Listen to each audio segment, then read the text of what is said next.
The Keta lagoon as a Ramsar site is considered as one of the largest wetlands in the world due to its ecological benefits.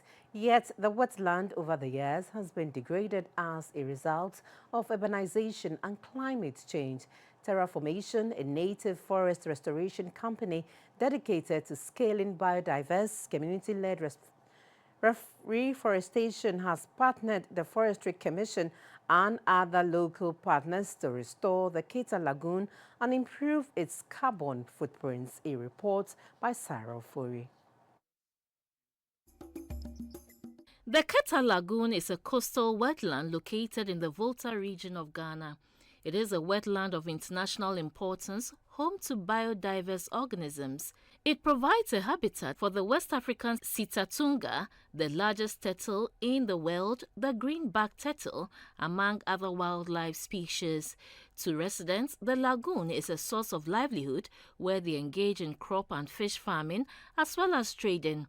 The activities depleted the mangrove as they cut down trees for firewood, weaving, and housing. With time, the lagoon lost its essence to soil salinization. Regenerative development of Anglo wetlands, RIDAL, as its name suggests, stepped in to address the challenges and to provide residents with alternative livelihoods.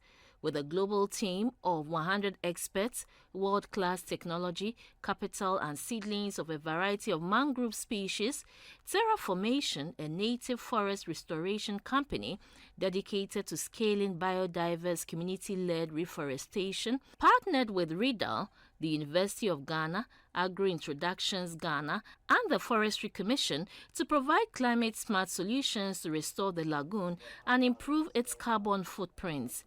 At the signing ceremony in Accra, the Chief Executive of the Forestry Commission, Dr. Hugh Brown, expressed optimism about the partnership.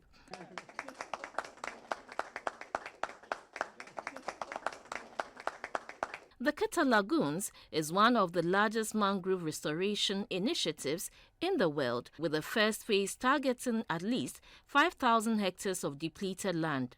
Since the program began in 2024, over 1,000 hectares of mangrove forest have been restored, with about 4 varieties of indigenous mangrove species planted. So we're very respectful of the work that's been done by local communities to manage these resources. That's why we have resources to protect and to restore, is the way that they've been cared for over many generations.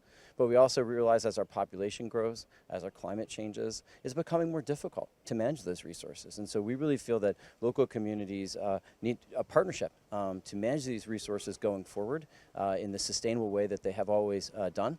And so we're really excited to be partners again with REDA and with Agro Introductions Ghana, with the Ghana Forestry Commission, with the University of Ghana to help identify what are those things that we might need to do slightly differently to sustain these mangrove forests into the future, but also to provide financial resources so the local communities can manage all those different needs and pressures that they have and sustain these forests while also meeting the need of the community. And that's why we focus so much on things like creating new employment opportunities through the work of restoration. Lauded for its worth in forest protection and restoration, Ghana's Forestry Commission is providing technical support in the Keta Lagoon restoration project. We are providing technical advice and guidance, and also Forestry Commission, being in charge of the Ramsar sites, provides management sort of support and guidance in the delivery of the project.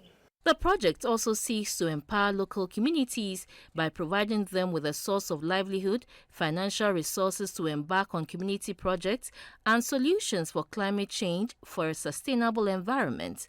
Having drafted a 40-year plan, the project also takes note of carbon market accountability to ensure sustainability of the wetland.